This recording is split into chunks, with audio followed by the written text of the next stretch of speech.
Hi everybody, welcome back to the show. Welcome back. Yeah, we've just done one. Like you've watched it before, I don't know. But yeah, welcome. We're going to obviously do a Q&A. We have had this planned for weeks. I forgot about it. Everyone we were last minute. You know what we're like. We are very last minute us lot. Didn't know what was happening. But yeah, we know obviously the Europa League finals on at this current time as well. So I am going to get that on just in the background. No one's going to obviously hear it because we'll get taken down for copyright. So that's not happening. But we are going to answer all of your questions. People have sent them in the inbox. People have tweeted them, just messaged them, things like that. I did just put a tweet out earlier asking if anyone had any more questions, and you have sent me a couple, so they're in my likes. Katie's got a list, I've got a list, so there might be some crossovers somewhere, but I'm sure we'll figure it out as we go along. Let me just turn that volume down. Otherwise, it's a big problem. Okay, so Kate, are you going to do your list first, or do you want me to do my list? Why don't we just do one of each? One of each. Okay, that's more democratic. Yeah, I'm going first. One of them. I'm the eldest. So okay, you go first then. Respect your elders because I'm older than Kendall. So I was going to say I'm oldest. I'm older. Oh yeah. Now me and Kendall. Yeah. Well, Right. all I know is that I'm the youngest, and I'm all right with that. So because we did obviously, as per usual, do our whole rushing around, I didn't take down the names of the people that actually Me. So soz pals, but hey ho, you'll know what it is. And then obviously there's quite a few of them got asked repeatedly about a certain show, which I'm sure we'll get onto in a little while. So the first question was, if you could relive one moment while supporting Newcastle United, what would it be and why? Are you going to go first? Yeah, I'm going to start this off. Mine is 1,000%, no matter what, Bobby Robson's first game. That first game back in 1999. I think it was September 1999. 8-0. We literally, Shearer was desperate to just leave. He was just not interested. And that game basically just made me feel like we had so much hope in the entire world. We'd lost Keegan, and then we had to deal with, we don't even need to mention the other manager. And I just thought that was it. That was going to be the best time in the whole entire world. I'd love for that to happen. I'd love for it to happen again. I think it'd be amazing. So 100%, can't ever beat it. That's also my favourite ever match. So yeah, that's my favourite, and I would 100% relive it every day for the rest of my life. It'd be a bit boring in the end, but still. Can we kick Josh out of the chat, please? He says it was the second game. Yeah, kick him. First time game. Yeah, I'm not really.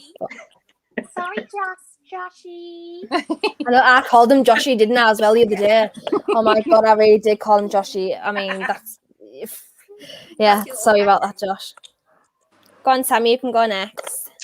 Oh, I don't want to be obvious, so I'm going to pick Alan Shearer's very last goal against Sunderland, the penalty, because, we were never going to see it again. He was everything to us as a player. We've never had anyone like him. He could have left us. He didn't, and it was against the Mackhams. And it was just a moment that we're never going to get back. So for me, Bobby probably would have been there as well because I idolise him. But that sheer goal against Sunderland, I would just, especially now, considering they're quite shit, but considering that we have no passion and we're hoping for something to stoke that flame, that would be it for me. I used to love the derbies. Absolutely loved the derbies. I know, I find them irrelevant and I find it hilarious that they're in League One, but just because both my parents remarried into Sunderland fan families, so I'm just like I've got the bragging rights, me alone. But other than that, I do miss the derby days and stuff. They used to be so good. My dad was always on high alert because obviously we haven't had one since for 8 years and years and years. So I was still relatively young when we had them back then. So my dad was always ready to fight, not ready to fight, but if someone touched us or whatever. So I miss that. Sav, what's your favourite moment? My one was just for like nostalgia and all that. Was my is that the word I'm thinking of? Sorry. If that's not the right There's word. our fifth guest. Yeah, we had Esmeralda on the show, everyone. Welcome, Esmeralda. She's joined. She's come away from Quasimodo and joined the show. Esmeralda and Notre Dame fame. So, if you can hear any noise in the background, that's what film's on as well. Why my 3-year-old decided that. Do you mind the TV? Because I don't want to break broken TV. Let's be honest. I don't know why a 3-year-old decided that Notre Dame is her favourite show, because I find it a bit. Not gonna lie, but what's your favourite Disney show? Oh, that's a good question for the Q&A. We'll answer that in a minute. Okay. Yeah. Okay, she should be in bed, but clearly, because I'm so last minute, she isn't. So, as normal. Go on, Sav. Sorry I've interrupted you. Well, I didn't, but Esmeralda did, but go on. Yeah, for me, it was my first match that I went to, because, as everyone knows, I suffer a bit on the nerves and with crowds, and I've had that problem like my entire life. My first match that I went to, I was at Highbury. Obviously, I was there supporting Arsenal, you know. Yeah. But no, and we won, not Arsenal, Newcastle. We won 1-0, and it was just an amazing day. And I saw Alan Shearer in the flesh for the first time, and it was wonderful. And that was all I really wanted out of that day, to be fair. But yeah, it's just times like that. Like when we used to play entertaining football, and we had all those players, the entertainers years. It was just a great day and a great time that we haven't seen for a long time. So I always arc back to that when I think of like my favourite moment. Yeah, I like that. Well, mine's a bit more recent, because I think I've mentioned this on several shows. Sorry, there's just a really serious head injury on the Europa League final. I think it's a head injury, so I was just being nosy to see what was happening. But mine's probably my favourite moment is probably. Well, there's a couple really. The 4-4 Arsenal game, because it was like the day before my 16th birthday, so I remember that really, really, really clearly. And it was obviously a mint game. Then when we won the championship that day, because that was the last day that me and my brother really had a good time at a football match. Ever since that point, it's just felt like a pure chore. I felt like it's been hard to go at the games. I haven't enjoyed them very much. Me and my brother haven't gone together for a while. It's always been me and my dad. So that, and then obviously is similar to Sav, the first game I ever went to, which funnily enough was Alan Shearer's testimonial for me. That was my first ever Newcastle game. So yeah, I remember that very clearly. I remember obviously the whole big quote about walking up the steps, and I remember it so clearly. I remember where I was sitting. It's so vividly remember, even though it was obviously 15 years ago now. So yeah, that's it for me. But I'll go on to my first question, because it's kind of related into this one. And it's why and how did you start supporting Newcastle? And that was mine is because my whole family supports Newcastle. I wouldn't be allowed to support anyone else. If I was, I'd be disowned and I wouldn't be talking to you right now, because I'd probably be in Alcatraz. Is Alcatraz a prison? Yeah, so you know what I mean. So yeah, my whole family supports Newcastle, so that's why I support Newcastle. But I don't know about you. You might have different stories to me.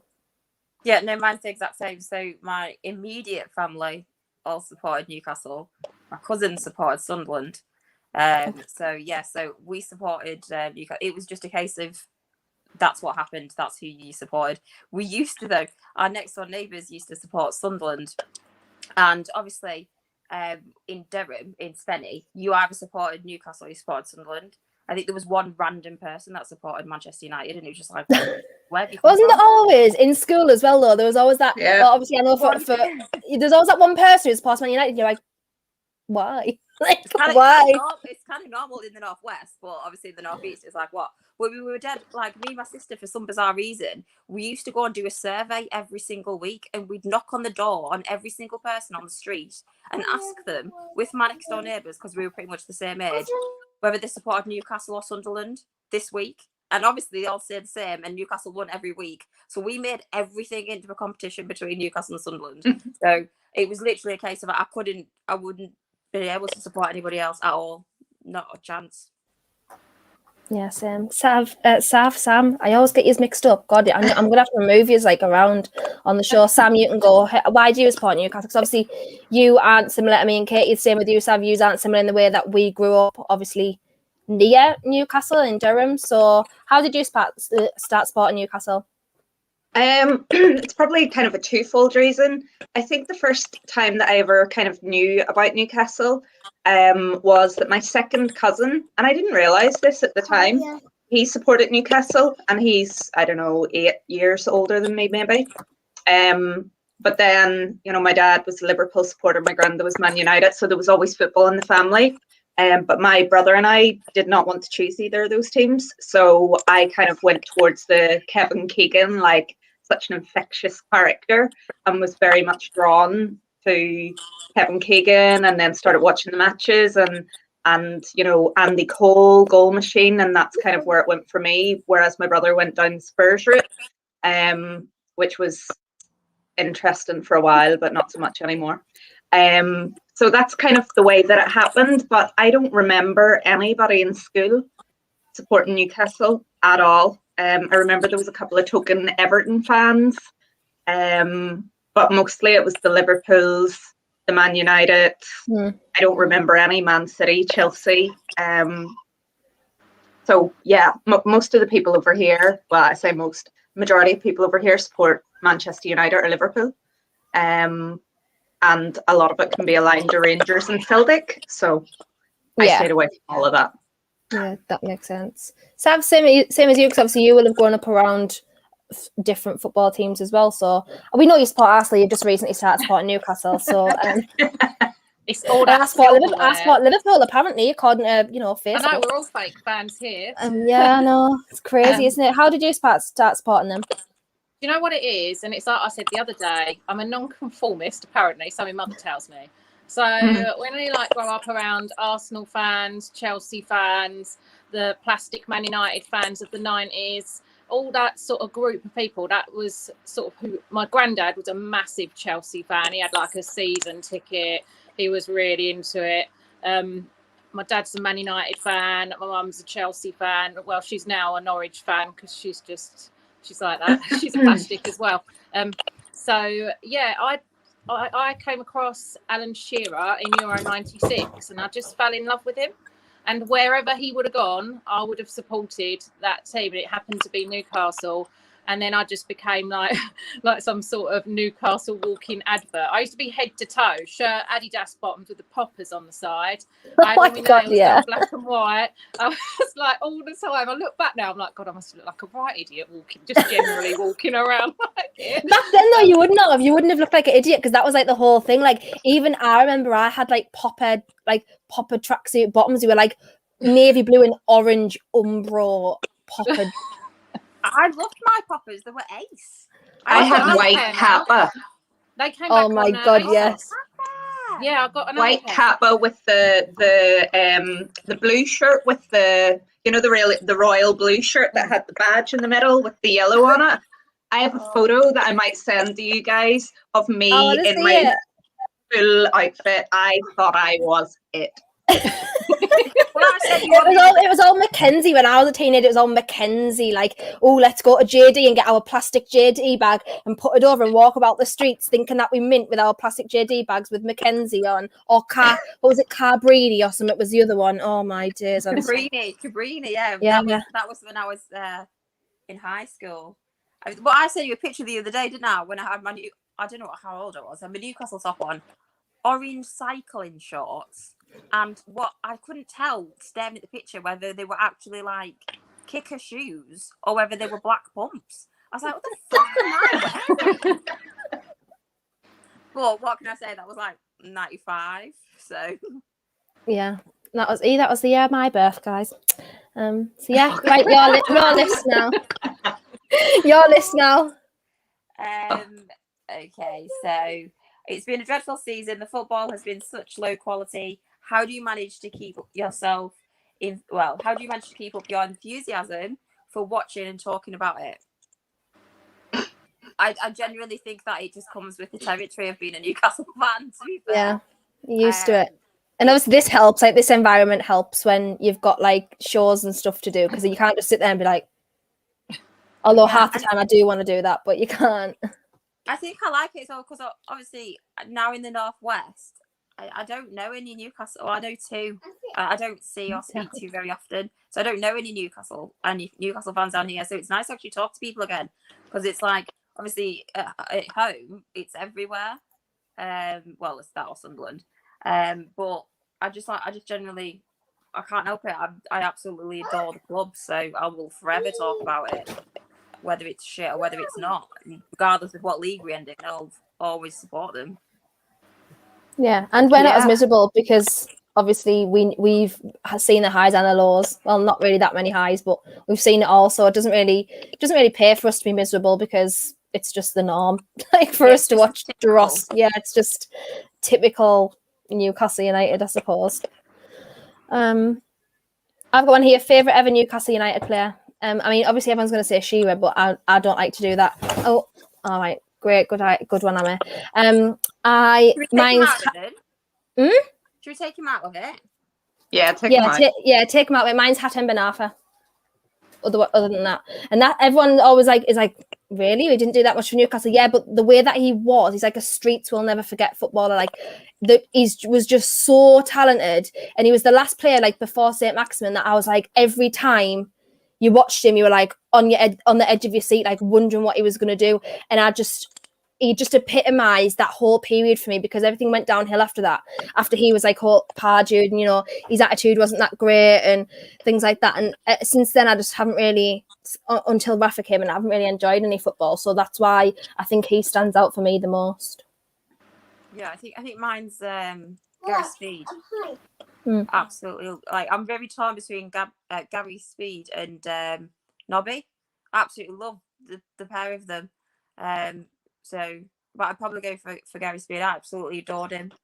I thought he was a fantastic player, absolutely fantastic. So yeah, I'd probably go for Speedo. Well, mine's pretty similar to yours, Katie. Same two players. So because you went Speed, of which I got a Speed shirt recently, I'm going to go for Nobby. Oh my God, what a winger he was. And one of the very few players that came back again. He left and came back. And, he wasn't just as good, but I mean, he was still unbelievable. Apart from this comment just made us die. Sorry, Sam, go on.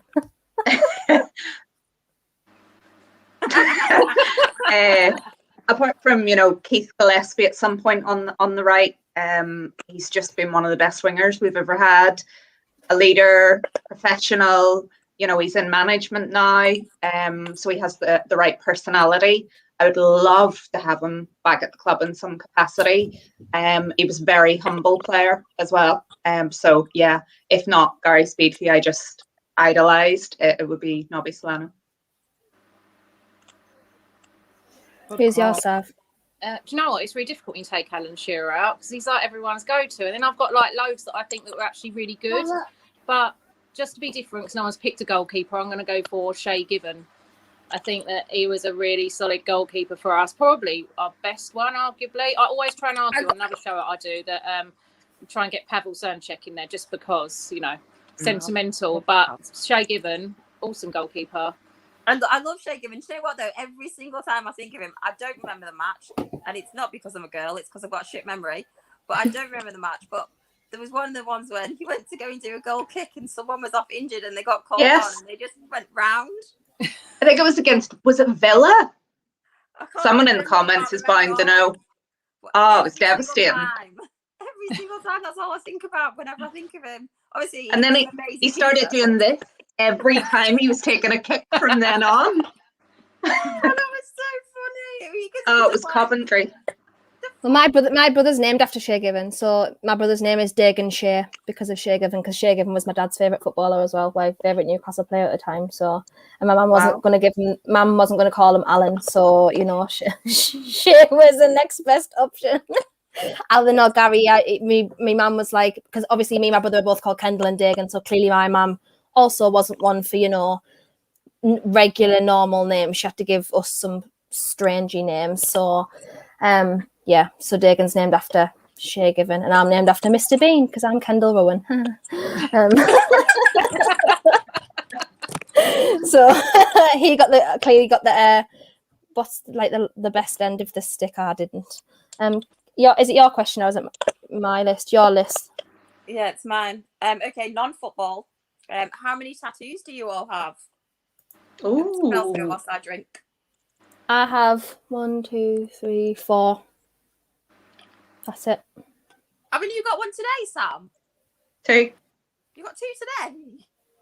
I want to do that. Did you just walk in? I just want to walk in and just be like, I love the pain of tattoos. Like, genuinely, like, the one I got on my back, I actually got goosebumps because it felt that nice. Like, I thought that's so weird. Like, honestly, because when I told my mum, because my mum is like such a, like, she hates pain. She got one on her foot. It was the first and last one she'll ever get. Ooh. And she was like, you are so weird. Like, you are a weird person. I'm like, oh, I liked it. But maybe I have them on my wrists and on my back. So maybe I didn't get them in places that hurt. Yeah. I've got 1, 2, 3, 4. That didn't hurt on my sternum. I got my sternum done. Everyone's like, that will absolutely knacker. Didn't hurt. Oh, literally last 5 minutes. I just went to my right. You're gonna have to stop because I'm gonna collapse. But apart from that, it didn't help. And or it didn't hurt. The worst thing was because obviously it's on my sternum. I was like, I had to make myself a bra out of tissue paper, and it turns out I cannot make myself a bra out of tissue paper. So I spent the whole time basically flashing everybody in the tattoo parlor, trying to put my tissues back on and stick my tissues back on. And then, so then at one point I was just like this, and this guy's probably just staring at me like, why is she just feeling his tits? And I was like, oh, move. And the worst thing was, because it's on your sternum, because you're breathing, you can't talk. So my sister's having a conversation. I'm there like trying to fucking speak and get involved. Obviously, I'm not allowed to speak for like 3 hours, and I'm like, this is fucking impossible. And I'm like there trying to like, my boobs out, help me, but I couldn't do anything. So I'm like this. Oh my god, it was a fucking nightmare. Absolute nightmare. But yeah, 4 for me. If you can't 4, I've got a sleeve, so. I have 16. Do you know what? I expected you to have more. I have another 10 that I'm getting, but I've got 16 at the minute. I love that. I just want to walk into a tattoo shop and just like tattoo me. I genuinely didn't know you could even do that. I thought you had to like pure book in advance. So I want to do that now. I got this one today, and I got this one. I love it. But I'm not going to share this one until it's died down because it's an early delicate area. Oh yeah, when I got mine done there, I was like, the tattooist I had at the time had his whole face tattooed, and I was like, you're a fucking bastard. And they're like, will you get a grip? And it turned out afterwards, he told me that before he has any tattoos, he used to take 2 paracetamol and 2 ibuprofen. And I was like, well, you did have told me. I could have done that. Yeah. I called him every name under the sun. When I got the front bit done of it, I fell asleep. But this button under here, literally every swear word you could think of, within seconds. No even point even having a swear jar. You need to swear a bank for that. And he was just literally looking at me like, because he was covered head to toe with tattoos, like, you were such a boss, Kate, shock. I'm sorry, but I'm laughing at this comment from Andrew. He said it was Dublin for Coventry, and it's an Irish keeper who doesn't know where Dublin is. Those are the kind of comments we like. Yeah, thanks, Andrew. I love that. That was a good one. That was a good one. Right, Sav, how many tattoos do you have? Well, I'm supposed to have 14, but I can only count 13 when I actually look and have a count around. So there might be one somewhere and I can't see it from forward ankle. Is that just the most Sav comment that's ever happened? Like, I went and got a 14th tattoo, right? Because I was like, 13's well unlucky. I was like, I've got to rush out and get the 14th. 13's my lucky number, you know. Is it? Oh no, I'm really superstitious, and now I can't find it. And every time I count, I'm like, it's 13, but there's got to be another one somewhere. Do you think you maybe only had 12 when you thought you had 13, and you've just put yourself on 13? I worry that, but then I tell myself that I'm just not counting one somewhere to kind of appease my mind from running straight back and getting something random like a cat or something, just to make it up to 14. Do you know how to count? Sometimes I can count, but I will say on pain, I've got my ribs done here. I went in and there was this rather scary looking woman who'd got her tongue cut right down the middle, so she was like a snake. She kept moving it all about, and she was like, right, I'm going to do this. And I swear she was trying to carve my rib cage open. And she went, you're being very quiet. And I was like, I am dying. I am actually dying. I just want to get out of it. and it's all faded out. It needs redoing. I mean, I had it done about 8 years ago, and I haven't braved going and getting it retouched up because I'm too scared after that entire experience. She was like mounting me on the chair, and I was like, she's going to break my rib cage in a minute, and that was my worst one. Just get a Sharpie on it when you want to show it off. That's a good idea, actually. When you got a bikini. Well, these two on my wrist, so the mandalas, right? Originally they were completely different things. It was a peace sign and something else, like, you know, the circle peace sign with like the 3 things in the middle. And actually, I'm lying. No, this side. So can you see this? It says love under here. Well, it's meant to say love. I don't know what it says. It says torn, I think. But I was drunk in Blackpool, and went and got in. It was only a £5 for a tattoo. So I was like, oh, let's go on Pinterest and get the first thing that comes up, like a donut. Why I did that, I don't know. And then I got a peace sign, and it literally, he drew a circle freehand. So you can only imagine. When a tattoo gun's like he literally just did a circle, so it was like a triangle circle. It was like the weirdest shape ever in history. So I had to get it covered up because it was actually like I could not go about with them tattoos on. Like that was it looked like I'd done it myself. It was actually that shameful. But obviously they're covered up now, so it's all right. And then I've got like a lotus on my back for.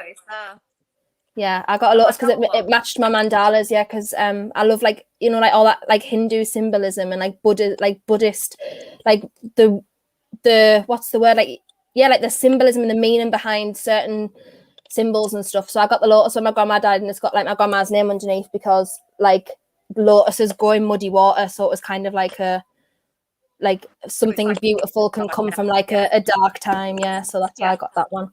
So you know how we just like questioned whether Sav could count. Mm-hmm. I don't have 4 tattoos. I've got 5. Karma. Awkward. Yeah, I've got 5. I forgot. I That's got a stupid. Harley You Quinn can't one. see anything now.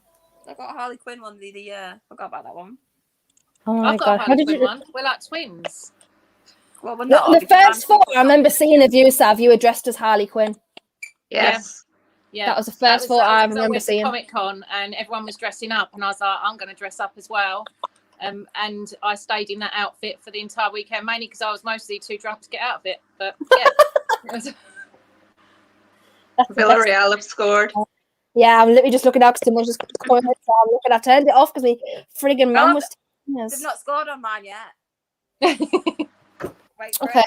Next question. We've answered a couple. The next one on mine is what or who inspired you to get into football? So I think we kind of answered that with the whole why we support Newcastle thing. I've got one on here. I just wrote. I haven't been looking at what has been was answered. I was just writing them, copying them off Twitter. So I've got a snog, marry, avoid Wilson, Willock, and Torres. I think that must have been related to me. I think that must have been directed to me. Obviously, I'm going to marry Fernando Torres because Fernando Torres is the love of my life. I'm going to avoid Willock because clearly he's probably a little bit too young for me. He's 21, I'm 26. That's maybe not too bad, but just for that reason alone. And obviously I will snog. I hate that word. That's absolutely a vile word. Callum Wilson because I just would. Well, okay, that's related to me. So, Orcs. But the under one was the next one was that crisp one that we were laughing at. If every player was a crisp flavour, what would they be? St. Maximin's obviously going to be like Thai sweet chili sensations because like he's spicy and saucy and like a bit something different and hot, and that's what I think Alan St. Maximin would be. And John Joe Shelby would be ready salted. I was going to say that. Mm-hmm. I think Jeff Hendrick would be like smoky bacon that no one likes. Well, not that I don't like. I knew you were going to say that. I hate smoky. I hate meat flavour crisps. I like prawn cocktail. I like prawn cocktail. I just hate meat flavour crisps like smoky bacon, roast chicken, like them steak McCoy's makers vomit. I just hate meat flavour crisps. Is that like a weird thing? I think it probably is because I hate crinkle crisps as well. I won't touch crinkle crisps. I won't touch McCoy's. Won't touch Seabrooks. I don't know why. I just hate crinkle crisps. They're like the best, the crinkle ones. Everyone always says that. I was like, oh my God, how I can you feel not like like posh crisps. I always go at the weekend. I have to go get me posh crisps. or kettle To make me chips? feel all high and mighty whilst I'm getting blackout drunk on vodka. I like the fat-free Wow. ones. You know, like what's it? They've got no fat. Oh, I in them. love They just Wotsits. melt. I like Quavers. Amaze Quavers. crisps. They're I like fat-free. the crisps that I buy at Amaze, like Wotsits, Quavers, Pom Bears. Like Yeah, I like all them. because they just melt. It's technically not food, so they're fat-free. Good idea. Good idea. Yeah. Tom says here, Jeff Hendrick will be liver and tripe flavour crisps. No wrong with smoky bacon. See, everyone just likes them and I just don't. That's why I said that. But just harking back to Tom, he did ask me a question in the comments earlier about when my first match was. He said it was May 97. Yeah, it's the 3rd of May 97. I just thought I'd say that because I didn't answer. If Hendrick crisps would like his passion studio, they would be square crisps. Worcester sauce crisps are the best. You can't get Worcester sauce French fries very much, but I love the Worcester sauce French fries. Hi, Andy. Oh yes, someone did say in the comments earlier, but it scrolled down at the bottom that you were their favourite. Sam. McCoy's trying the best. See, I just can't deal with crinkles. Can't deal with crinkles. Well, I will. For the crisp conversation. Questions in the comments. Go on, Sammy. Oh. See, you don't get potato crisps, and everyone always goes on about them, but you don't get them very often here. These are the best crisps in the world.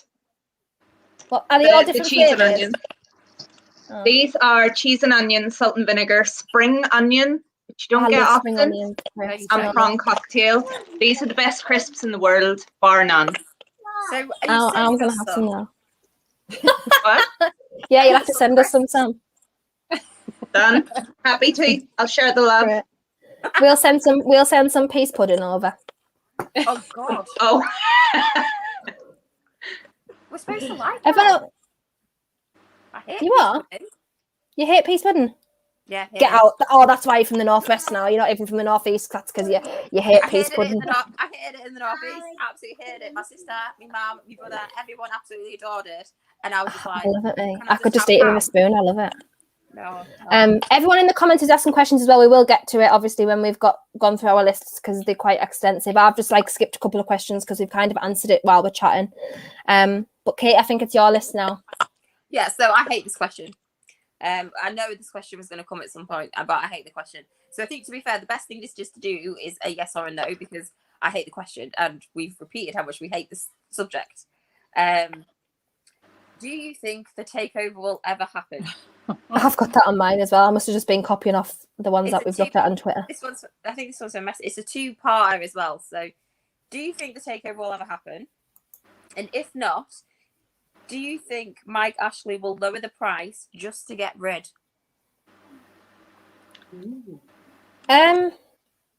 Okay, so as for the takeover happening, do I be subjective or objective? Okay, I'm gonna be. I think it will happen. Whether it will be with the same people, I don't know. But I feel like it'll have some involvement somewhere along the line. Also, no one, and I'm telling you this now, unless you are involved in the takeover, i.e., unless you are one of the buyers or one of the people involved in a consortium who's taken over, you are not in the know. I don't care who you are, right? This is me being really serious now because I hate everyone arguing about it on Twitter. I hate people pretending they're in the know. I hate people who goad fans with information like, oh, my sources have said something really exciting is going to happen, because everyone knows how heightened everybody gets over stuff and how some people really in the last year have took this on board really seriously. If you don't believe it's going to happen, that's totally fine. If you do believe it's going to happen, that's fine, but just stop arguing about it because none of us know if it's going to happen or not. Obviously things are still going on legally with arbitration and things, but honestly just stop arguing amongst ourselves because we all want it to happen. Whether or not it's going to is a different story, but we all want it to at the end of the day. So that's my input on it. I have no idea whether that was a yes or a no, by the way. It was yes, it's going to happen. Yes, it's going to happen because I want to be positive. I was like, just answer yes or no.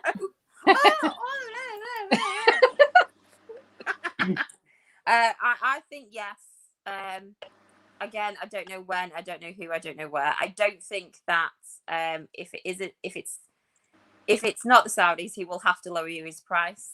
But I don't know if no one's going to buy us. No one will want to buy us, so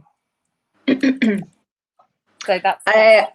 I think we'll be taken over, because we're still a big draw, but not for that money. For everyone that's given Mike Ashley a bit of slack, because he's trying to sell us, he's holding us back with his price. He could have dropped this deal. He could have done a lot of things. He's a proud idiot, who has asset stripped us, and now he's holding us back from sale because he wants more money. He's not doing it for the fans. He's doing it for himself. So I have no doubt in my mind we'll be sold at some point, but it won't be potentially for the amount of money that he ideally wants to sell us for. Preach, sister. I think we're obviously going to be taken over one day, aren't we? Mike Ashley isn't going to live eternally, so at some point he's going to have to get rid. So yeah, we will be. I don't know if it's going to be the current lot that are involved, because no one really actually knows what's going on. Like Kendall said, unless you're actually directly involved, and everything else is just speculation and baiting and rumours. So I've just stopped not caring about it, but I've stopped thinking about it because it gets boring. Yeah, I spent last year just looking at pictures of bread and analysing where a plane was going. I looked at a skip full of grass for about an hour. That's an hour of my life I will never get back. And it's just mad. I'm not doing that anymore. So now I just ignore it all. Unless there's actually an announcement, I'm not paying attention anymore. Do you know what? All I can imagine you doing now is literally stood next to a skip full of grass, just like this. Honestly, I zoomed on all these skips of grass and I was like, is that grass, or can you fit a Sports Direct sign in there as well? Have they cut the grass because they're going in to have the photos taken? I was really sort of going over the top, so that's why I stopped. Fucking hell. I wasn't involved. I'm surprised, to be fair, Katie, I'm surprised you never got deeply involved, because you know what you're like with your rabbit holes. You get pure seriously involved in stuff. I did to start with, and then I stopped, and then it was just like, no, I'm not interested. So, like, I didn't even know there was a skip with grass. I had no idea. I also love the way she says grass. It's the same way she says grass in the skip. When she goes, Newcastle. I can't help it. Well, we have a cheek. I have a cheek speaking about accents anyways. Billy says here the club's latest value is 190 mil, so he's adding a never-ending debt to it despite him not investing over 14 years. Ashley has always been a millstone on our collective necks. Very true. Let's very not nice. talk about takeover anymore. Yeah, let's just ignore the takeover, because I did have that question on my list too, but obviously no. So next one. Oh, so I've gotten here, what are the ways you deal with online abuse if you get any? For me, like, obviously everyone knows the abuse that we've received from basically starting this podcast collectively.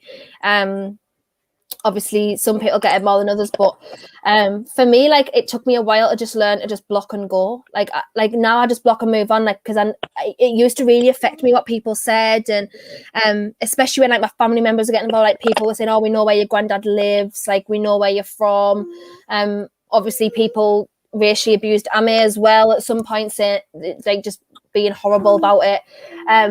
So now I just learn to block and go. Sometimes I can't help but interact, because like some things people say, I'm like, what are you even saying that for? Like, that's embarrassing. But yeah, it doesn't affect me as much, like, personally and mentally as it used to, like when we first started it. Because there was times like when I would say to you in the group chat, like, I'm just not doing this anymore. Like, I genuinely I just can't even be bothered. What's the point? And I must admit, I know this sounds awful, but for me personally, when I left ladies' night and stuff, I received abuse a lot less. For some reason, it was almost like guilty by association for me. Like, I used to get it because I was on ladies' night or whatever. But that stopped. But I still get it on several platforms now. But yeah, just block and go. That's the only way I can explain that helps me, because it doesn't help everyone, but it does help me. Yeah, I tried the opposite, didn't I? So like I was like, you guys were like, just block them, and I'm like, no, just leave it, and then she ignored it, and then it just got to the point where I was like sending you a screenshot, and I was just like, what the fuck? So then I started to block them, and and it's barely existent since not being on Ladies' Night. Just I just nothing really. The odd comment, which now I just brush off. It's like, well, I don't know you, I don't really care, and the chances are you just doing it to get some people to like it, so I don't really care anymore. So no, yeah. So most of mine disappeared. I think a lot of it was because a lot of it was about the show. It was about people on the show. It was what people had done on the show in the past, and it had nothing to do with me. But I was getting targeted for it, which I don't know why, but that's what they decided to do. So I tried to do the whole just ignore it, and then I just went for the whole right. I'm going to actually start blocking people.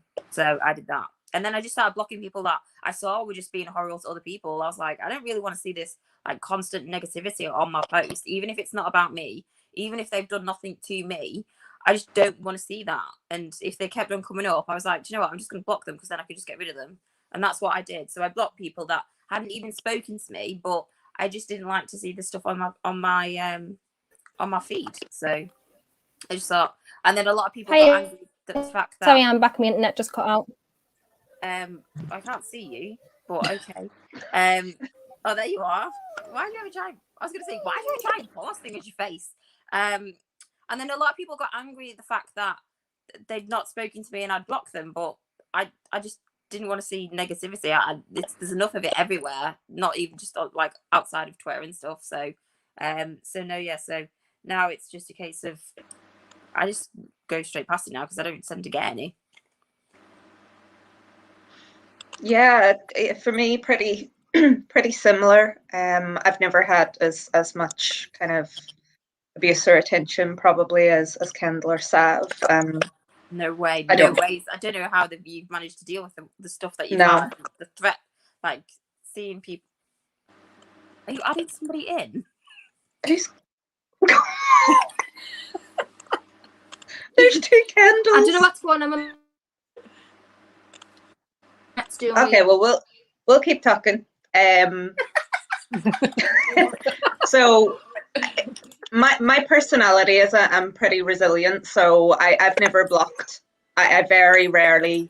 I think the only person I have blocked, and I said this in a different show, was that guy Denim, Fulham supporter, because I just honestly got so pissed off with him. I've muted accounts, but as said, it's so much different now that we're not associated with the Ladies' Night show, and we'll probably come on to that in a bit. You know, there was very much a perception of you're on one side or the other. But for me, probably a bit unlike you guys, and I know that you're aware of this. The troll accounts, I actually interact with. I don't always agree with stuff that's gone on, and I have spoken privately about things that I've disagreed with, but they've actually been pretty decent with me. And when all the stuff was going on with the show, they reached out to me privately and offered me support. And, you know, I can't control what they do. It's social media. It's not a reflection of a person. It's a really badly moderated tool that people can be absolute arseholes on. And it's up to every individual to decide what way that they want to deal with that. But as I said, I don't really get anything. And if accounts are annoying me, I just mute them for a while. Yeah, that makes sense. Preach. And you this now, sorry, my internet went really weird and started cutting me out of everything. Yeah, there was two of you.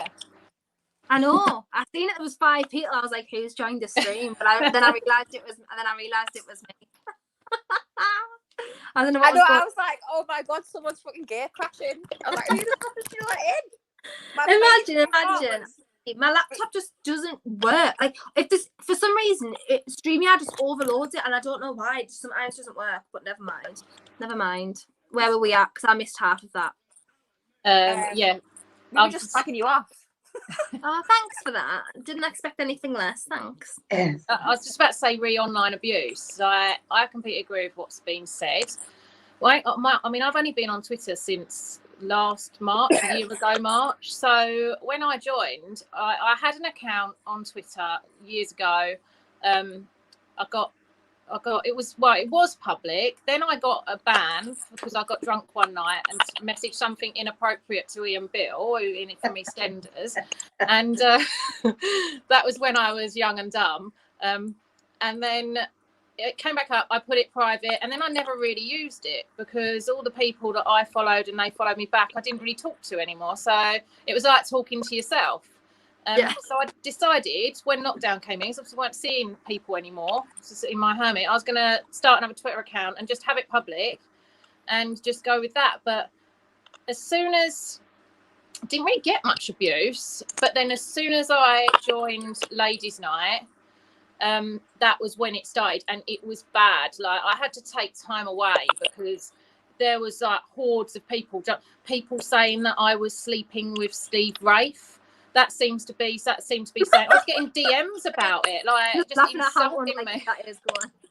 Like, and it was really. I laugh about it now, but at the time I was like, oh my god, do they actually think this? I don't even live near him, and it got too much. And I must say, like, touching on what Sam said, since I've stood back from Ladies' Night, some of the troll accounts I've actually spoken to privately, and we've drawn a line under things, and actually they seem pretty okay, to be fair. They're always quite nice to me now, and it's nice that now we've stepped back from the show that actually the abuse has gone down quite significantly for me, because it was giving me a bit of a nervous disposition. I had so many accounts blocked. I've actually gone through and unblocked a few, and we exist harmoniously on Twitter, and it's nice.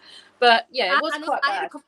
People like why did you have me blocked? Thank you for unblocking me. Like, I didn't say anything. I'm like, well, I wouldn't have blocked you for no reason. Obviously I've blocked you, but at one point I was just getting so sick of the abuse. Like, I was just blocking everyone who was associating with anyone. Like, if I seen like someone like a tweet, I was like, right, block, because I just didn't want to see it at the time. This was like probably like September, October time, and I was just like blocking every single person that was like related in any way to anyone who was saying negativity.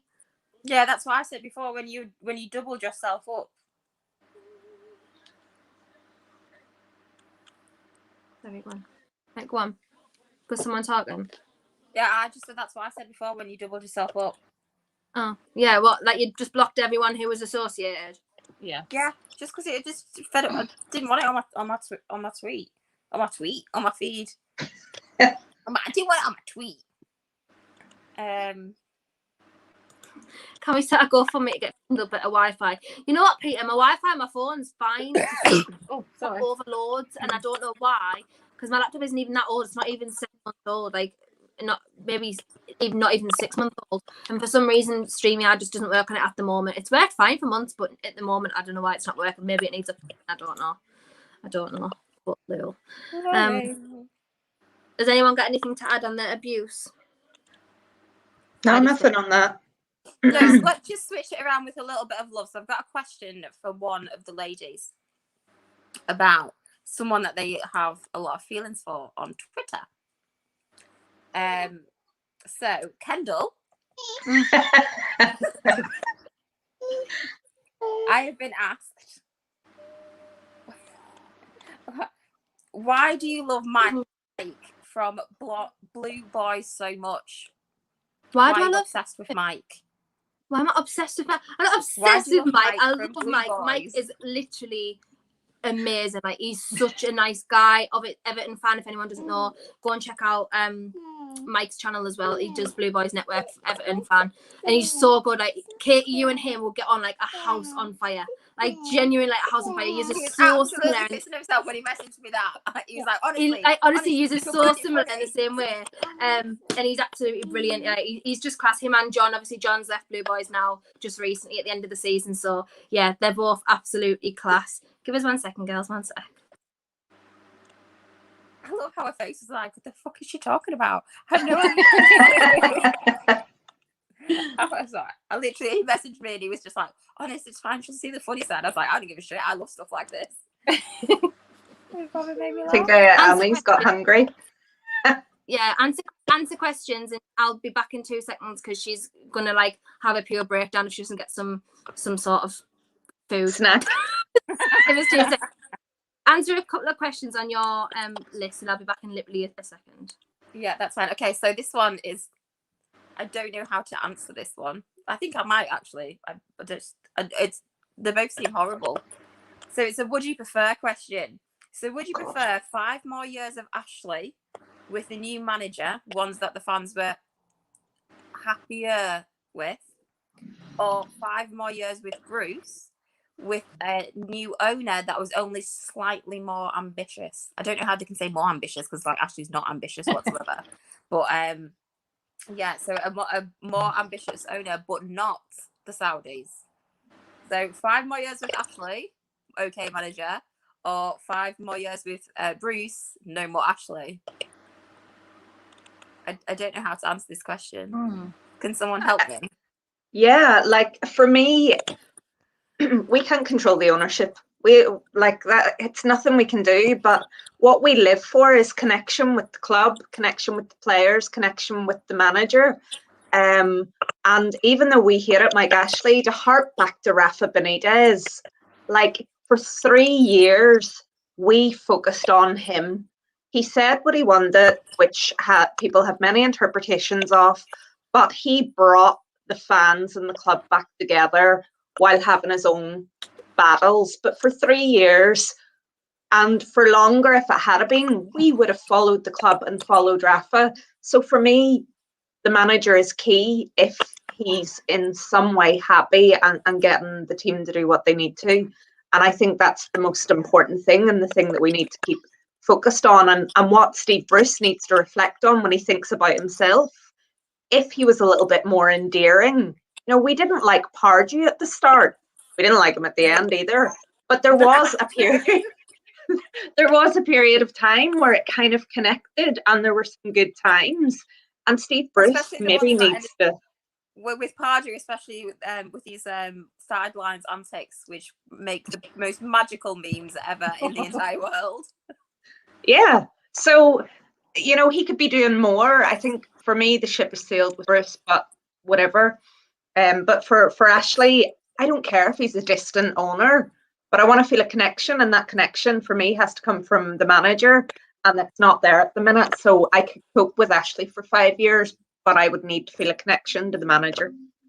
Yeah, I completely agree with that. I think the only thing that would put me towards, obviously, is that the problem is Ashley in relation to the money coming in. So the players that we get, is it always going to be a case of the fact that we've got no chance of getting the high flying players, and we'll always be looking for the ones that the other claims would essentially just use as squad players to be our first team players. So I think it's a hard question. So I'm kind of like, I don't know the answer. I don't really give a shit that I don't know the answer either. So it's too complex for my head. So I ain't got a fucking clue. I'm the same. I don't know. I just couldn't see us having more, a better manager whilst Mike Ashley's in charge, because we did, and look where that ended up. We're going to be stuck with Steve Bruce for the foreseeable. I hate to be like, negative Nelly, but I think he's going to be there for a while. Yeah, I didn't hear the question, so I don't have an answer for you. Say yes. So say yes. Why? Will I get clipped up and people are going to be like, she says yes to something that I don't know what I'm saying yes to?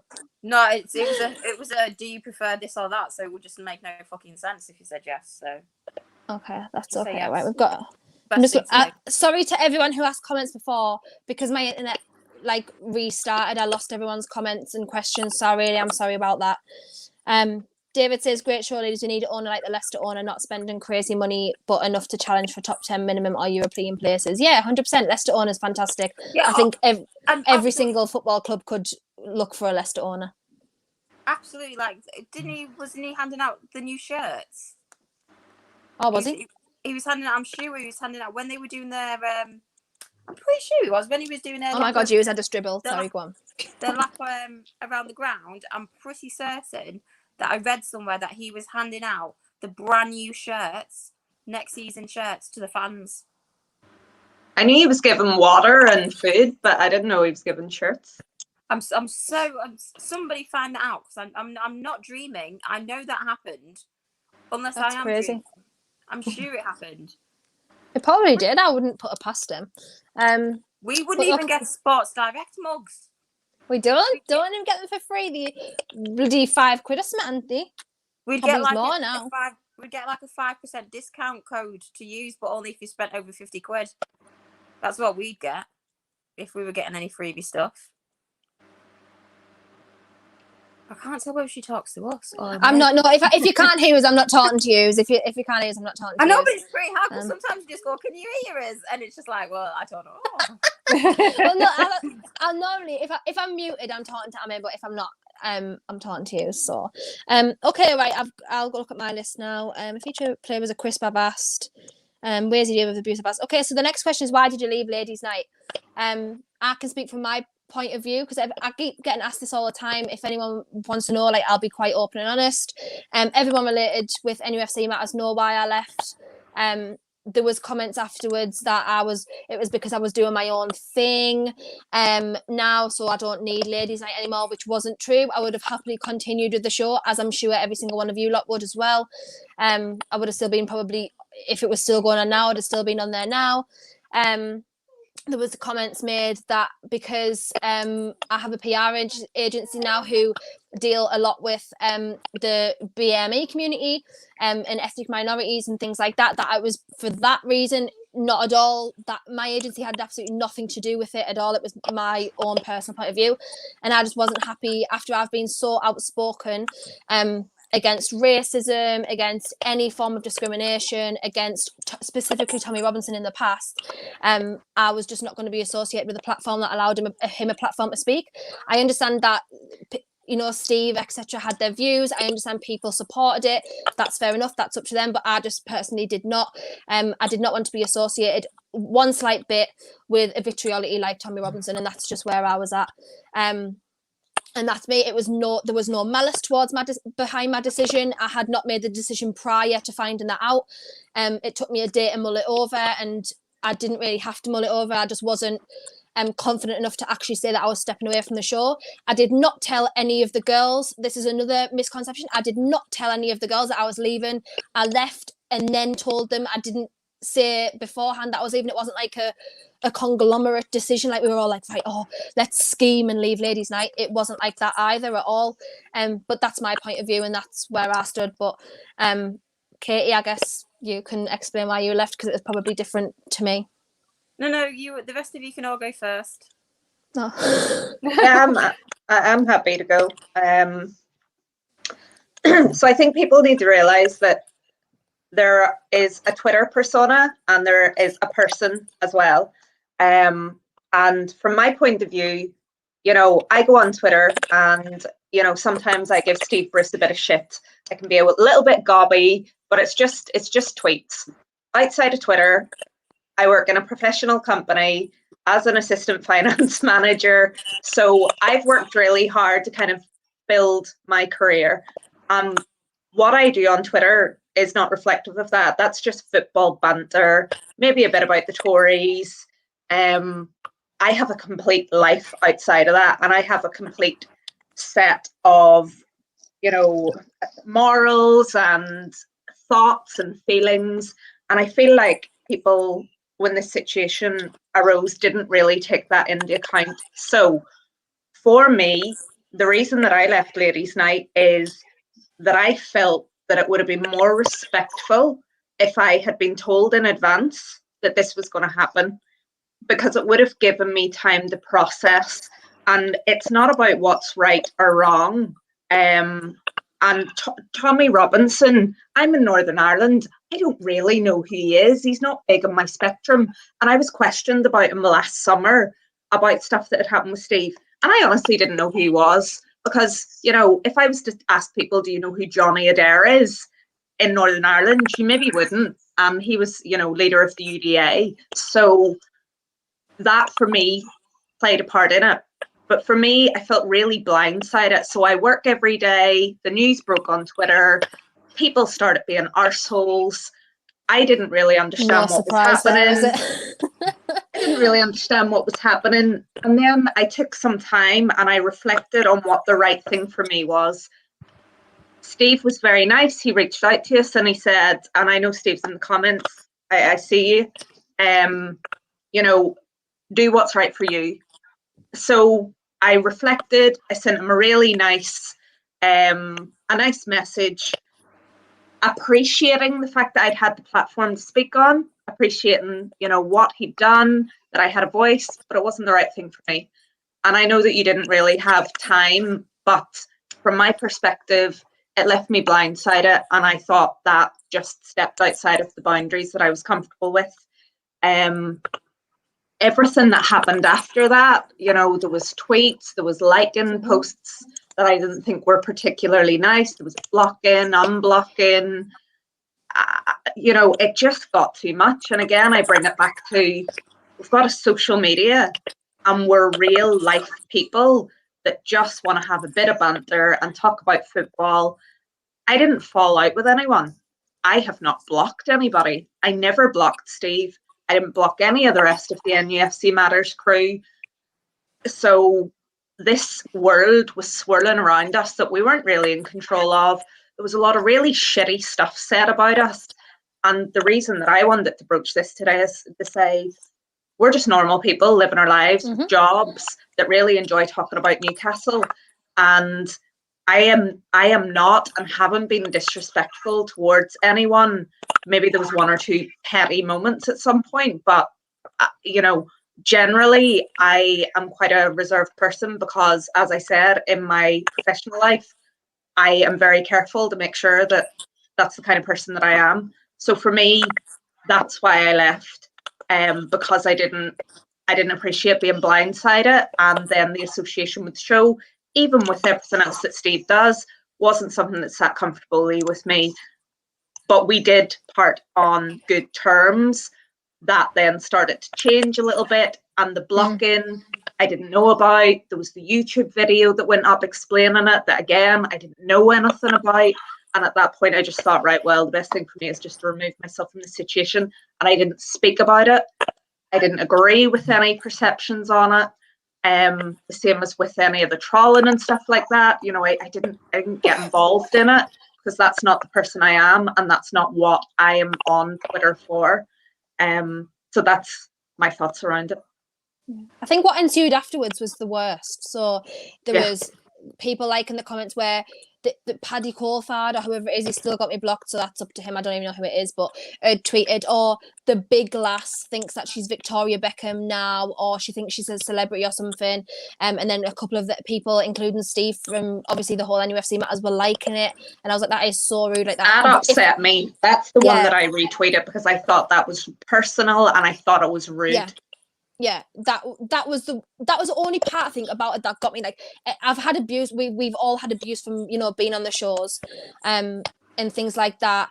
He also, it was said that Sav was lying about our mental health, which again, I know Sav, you'll probably go on to that part, and that annoyed me as well. It was just what ensued afterwards was unfair to us. I obviously had my comments, and everyone, all you girls know me. You probably know me more from anyone else on the Twitter sphere and on the podcast sphere. You know, I'm like, I can't hold back my opinion. I'm an outspoken person, and I'll speak on what I believe at the time, whether that may come across rude to some people, and it does sometimes, and I often apologise for it. So if I insulted anybody, I genuinely am sorry. That wasn't my intention. I was maybe just coming from a place of anger and like hurt myself. But yeah, they were the part that upset me. And there was all the comments about you know, like, oh, they think that they're bigger than the show, and it wasn't even that at all. Like, genuinely, we've all come back. We're the originals from the original first show. We've all come back together, and that's because we like talking to each other. I would like to think that we'll be friends in real life. And this technically is real life, you know. Well, yeah, I know, but I mean, like, you might not like us when I'm in person. I might just be a fake person when I come in. Now I'm not. But yeah, do you know what I mean? You're like a tiny person like me. We've got to be best friends for life. I know.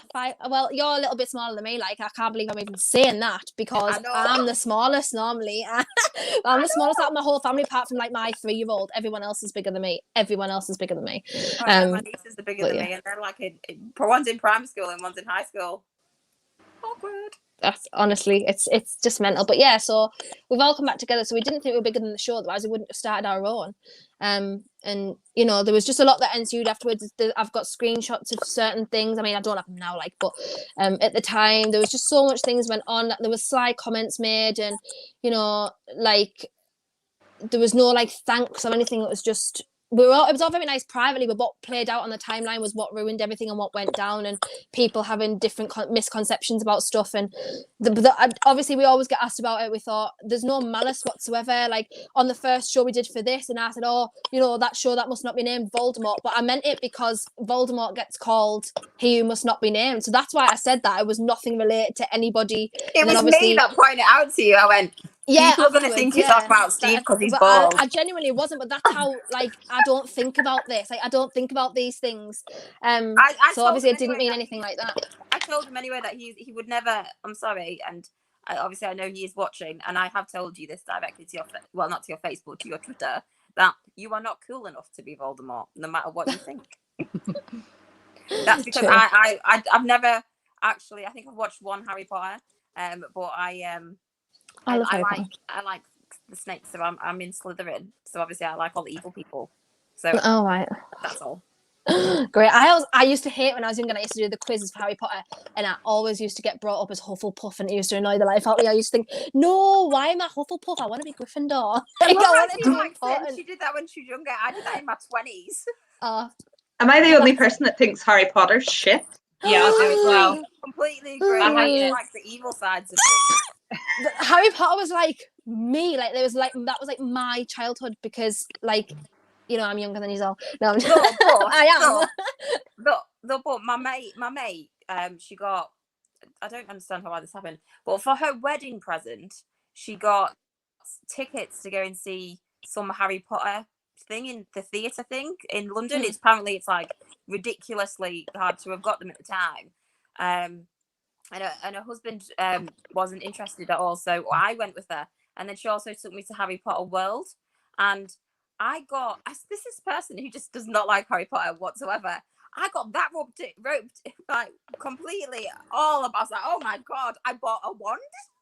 Why? I bought a wand. I don't know. I bought a wand. Started buying these random frogs and stuff. And I was like, I don't even understand what the fuck I'm doing because I don't even like this show. Literally came home with a fucking wand, and I'm like, what the fuck am I supposed to do with this? So I was like, well, I've spent a fortune on it, so I'm gonna have to sell it on eBay for like half price. So I'm an idiot is what I am, but I'm not a Harry Potter fan. So do you want to add anything to what we've said? Yeah, I mean, I'm quite open about it on Twitter because I have to be. I can be quite a fragile person at times to things. And obviously with NUFC Matters, it comes with its controversy being linked to it. It's not just me. Everyone sort of gets some form of, you know, abuse. People jump on it. It just happens. And I was aware of that whilst I, you know, was on NUFC Matters. But as time went on, you know, it was just more and more. And you take it over a prolonged period of time, it slowly chips away at you and chips away at you. When the Tommy Robinson thing hit, it kind of, I was like Sam, it left me in a little bit of a state of shock because Twitter just imploded and everyone was fighting. And I didn't know what to say. I had to take some time to process it. I struggle with moving on from things. It took me like 7 years to divorce my ex-husband, and he was a right dick. So it takes me a while to say, do you know what? That's it. I'm not doing this anymore. So it got to a point that weekend. I did say to Steve, I said, you know what? I'm going to watch the interview and then I'm going to make my decision. But by the Sunday, I was struggling to find the words to just say, I just can't do this for myself outside of Twitter, sit here with all this anxiety. And I had to say enough was enough. For me, I loved doing Ladies' Night. I met all of you through it. But towards the end of it, I was slightly, it'd become, no offence to anyone on it, everyone was lovely and I've got time for everyone who's on it, but it'd become a little bit mechanical for me. I don't know if it was just that where you just start moving on as a person or what was going on. It had come a little bit mechanical the way it was going. Katie had disappeared, Sam was on and off, and I missed when we were all just sat down together, to be fair. So I just felt it was the right time for my mental health. I know that obviously that something was said about it, fair enough, but personally, it was like a weight had lifted, not in the sense that I have any malice towards anyone, just in the controversy that surrounds it. And as I said, I've received so much less abuse from just walking away. Yeah, 100%. I just want to address this comment, Steve, as well. Obviously, there is no malice. I have no malice towards anybody related with UFC matters now whatsoever.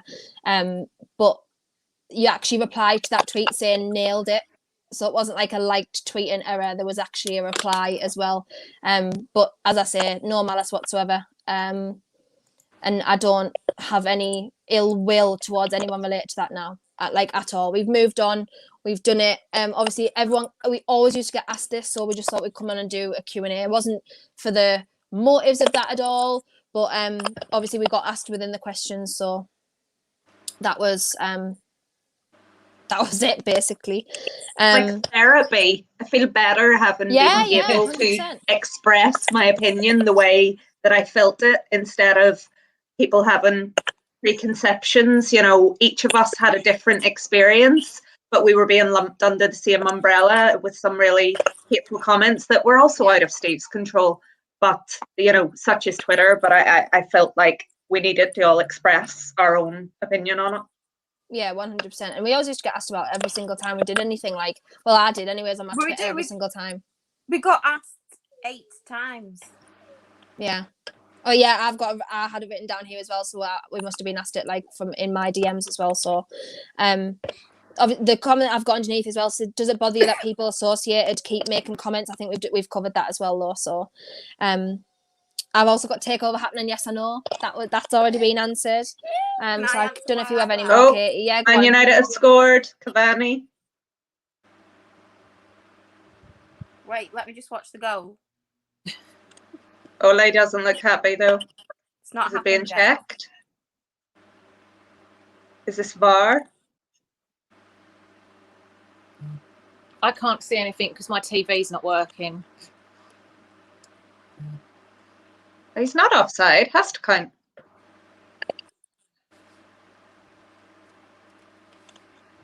He's only just scored on mine. Is it gone? Is it? Who scored? Done? Cavani. It's being checked. I don't think it's offside.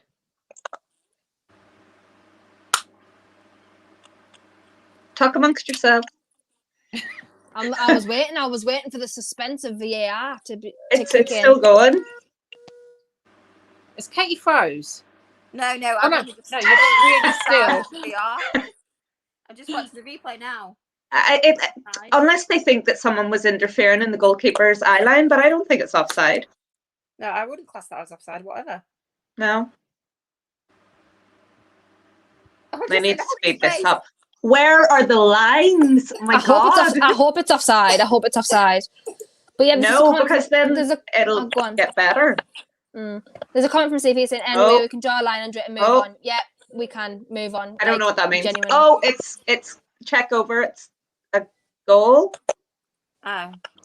Yes, it's a goal. What an anticlimax. Sorry, I just couldn't tell because he did this. And I was like, what does that mean? So I'll be checking for another 2 minutes anyway. Are you behind? I'm not watching it now. I always am. Always behind. This is why I can never do watch-alongs. Okay. So, do you have a question? No, I just want the opportunity to answer the question. All right, go on. Is that okay? Oh yeah, sorry, I did come to you, and then you said no, I'll answer after everyone else. Okay, yeah, I remember now. Go on. I actually wanted to know the reasons why you left, because I disappeared. So I dropped off the show well before I dropped off Twitter. So I dropped off the show because in the background there was a lot of stuff going on in my life. My head was a mess. I wasn't sleeping at all, and the thought of doing the show was filling me with absolute dread. Not because of the show, just because it was something I had to do and something I had to put an effort in. And I had so much stuff going on. So I stopped doing the show for a bit. Then I decided to let them know that I need to take some actual proper time off and not be a case of every week saying I'm going to come or I'm not going to come and stuff like that. So I said, I spoke to Steve and I said, I need to take some time off because I'm going down a slippery slide, and it's worrying me how fast I'm going down this slippery slide. So I deleted all of my social media apps. I have no social media on my phone whatsoever. I stopped using WhatsApp as much, so I didn't speak to the girls. It was always very rare, or the chances are I was really rude, and I would just open up the messages and let them chat in between themselves. And then I found some new different ways of dealing with things, resolved some things in my life which made me feel a bit better. And then I started to speak to them, and I mentioned to I think it was Kendall and Sav, I'm not sure if I'm going to come back to it, because all I wanted at that time was to be okay and to feel okay.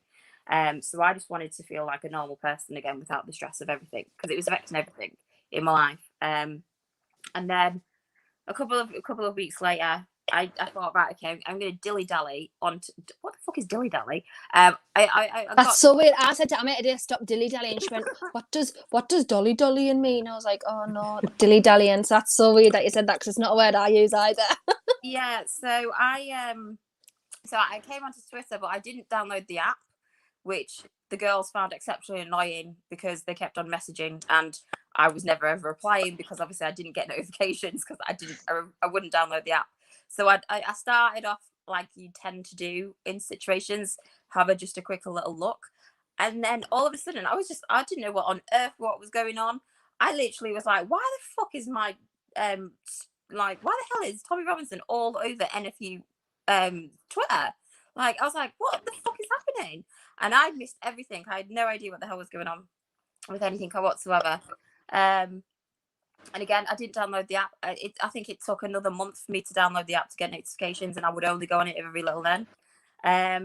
Steve messaged me. He just said, how are you doing? And I got myself into a position where I'd let some people out of my life, and I literally felt happy for the first time in probably years.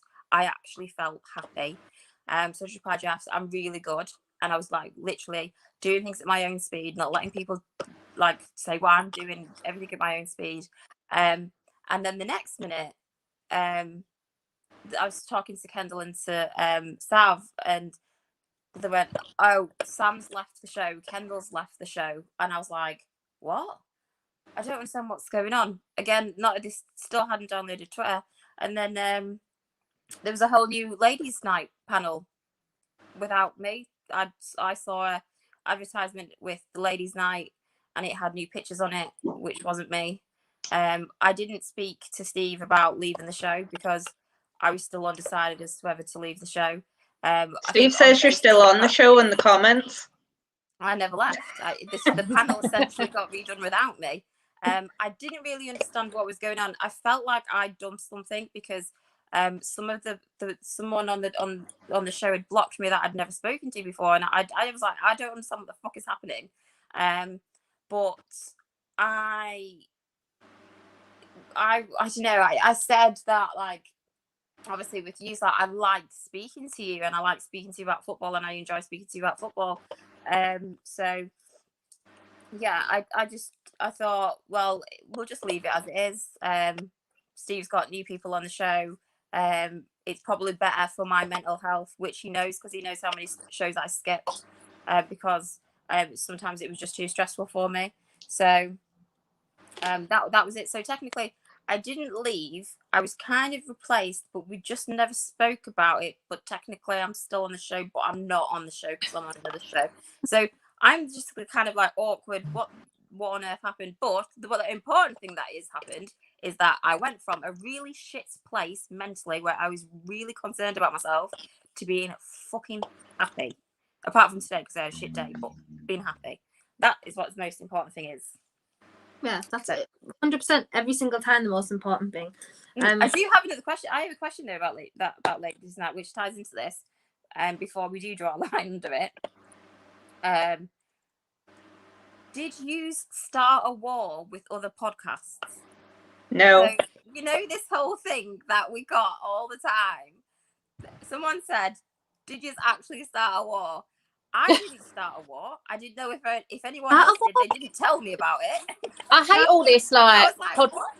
I hate all this podcast war stuff. Like we're all battling against each other. I just really want everyone to do well because we all want the same thing for all our podcasts. And I think all the podcasts bring something different and they offer something different, which is good because it's not really like there's loads of people just talking about the same stuff. Like we've done this tonight. And, you know, everyone has a direction. And I get sick of these people just like, oh, well, they're pitted against them and they're pitted against them. I just want everyone to do well. I don't understand why everyone's got to be at war against each other.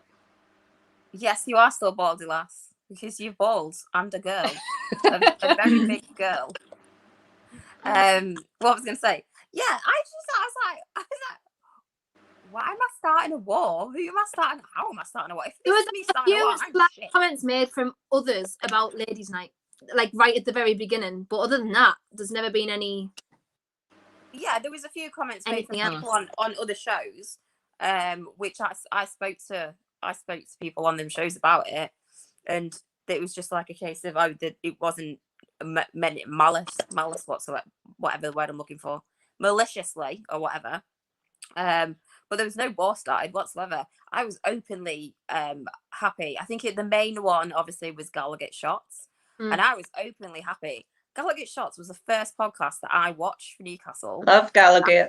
I absolutely fell in love with the four lads. I was in tears most of the time watching them, and I absolutely love watching them, and they just make me laugh so much. I don't watch the other shows that they've got on the channel, but purely that's just because I don't have time. But I absolutely love the four of them. I think they're hilarious together, and I like it. And all of the shows are so different as well. Like they're like, you've got one show which is about a little bit interview, like an informal interview, and you've got the lads down the pub. Then you've got the ones which are more like trying to be more like mainstream football style. Then you've got the ones which are talking about other stuff such as mental health and stuff. I love all of the mix of I think everyone's doing a fantastic job. There's absolutely zero war whatsoever. Yeah, 100%. No war whatsoever anywhere. Not from any of us, not from any of the other podcasts. And literally, as Andrew says here, there's some excellent shows out there. Love True Faith, this, all top shows are top. We are all Newcastle United supporters. That's exactly it. And I don't understand when people will say, you know, oh, all the podcasters. Like, I've been called like a fake fan and stuff. Like, oh, you only support Newcastle because you get famous. I'm like, oh my God, first of all, I'm not famous. Second of all, I don't want to be famous. Third of all, I've literally would not be allowed to support any other club. And if you want proof, I've got pictures on my Facebook from like 2004. Obviously not like Facebook from 2004, but a picture from 2004 on my. Feel so old. Of like me being 9 years old in a northern, I think it was Northern Rock at the time, shirt. Like, so I just don't understand why people think that like you just do podcasts because you want to be famous.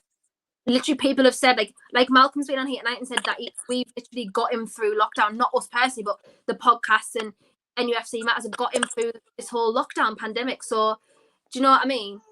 Like, yeah, I think the difference is watching them. Like, like watching them is just like watching your mates talk. That's all it is. Like, there's nothing in this world I would do anything but try and be famous. I'd fucking hate it. I absolutely hate to be famous. If you target now and I'm not remotely famous, oh my God, I'm not being famous. I never want to be well known at all because I just don't think I can deal with it. I'll just go off the grid. I'll go and live like Bear Grylls. I don't think I'd do that, but I wouldn't want to be famous. No. So, but this does tie in nicely to a question that Joshy asked, which I think was a bit of a joke. But okay, wait, hold on. Billy just says, you all produce different content, all of which is entertaining. It's been a godsend, especially during the situation where we've all been in. Love Howay, the lasses, and UFC Matters and Team Review, all fab. Thank you so much, Billy, and thank you, obviously, everyone else, Andrew and Tom, and everyone else in the comments. And yeah, exactly from us, Steve, as well. Again, literally no malice whatsoever, and glad it's all out of the way and been and gone now. Go on, Katie. So, Joshy asked, what is your actual favourite UFC podcast? And who's the best guest you've had on Howay the Lasses? We've only had Joshy on. So the best guest we've had is Anna and Esmeralda. Oh, Kendall too. Josh. Kendall the too best quite guest good. on the guest, you have to take that spot. Kendall too was quite good, though she didn't really say much. She didn't. She was a bit quiet. I quite liked her like that though. Hey, when me? Is she Oh, me other. frozen? Yeah, there were two of you. Me twin. Maybe I can keep me twin on more often and just take me off. Malcolm says as well, we've been Yeah, able to good advice here just so you folks appreciate it. Thank you for that, Malcolm. Really appreciate it. that's nice. Yeah, so favourite podcast, girls? And about your favourite podcast. I don't have one because I don't watch them. That's a genuine truth. That's because you're too busy on them. I only watch Gallowgates, and I really don't watch many anymore. I used to watch a lot more, but I got sickened by everything. But I really like Gallowgate shots. Yeah, I think mine is the four boys, all with smiling faces. But slowly coming up, I know that this is going to be really annoying, and it may look like I just be doing it for the sake of it. But I do really like Josh's. Is it Locker Room? The one where he talks about that's brilliant. It's brilliant just for people to open up conversation about mental health. Absolutely fantastic. I just think that's been amazing. Like, I'm literally just like such amazing stories and such strength from it. I really, really like that. I think that's really going to be up there. So yeah, that's mine. I'm like Kendall. I don't watch them, so I don't know. Yeah, again, that's because you're just on them as well. I'll watch like Josh's if obviously I see it on the timeline and I'll share it. I'll watch Josh's if I'm on it.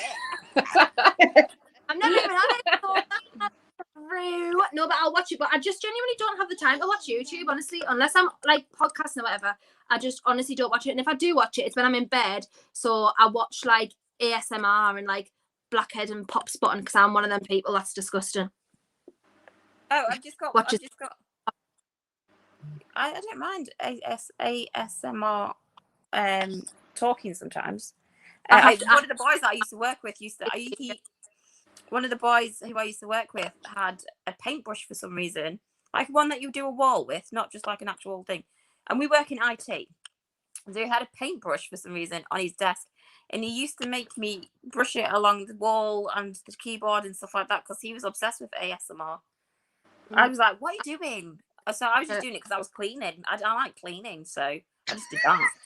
I just have another question, which is about ladies' night. It's really simple and it's very straightforward answer from everybody. But it's just a case is, did you know anyone before you started? No. No.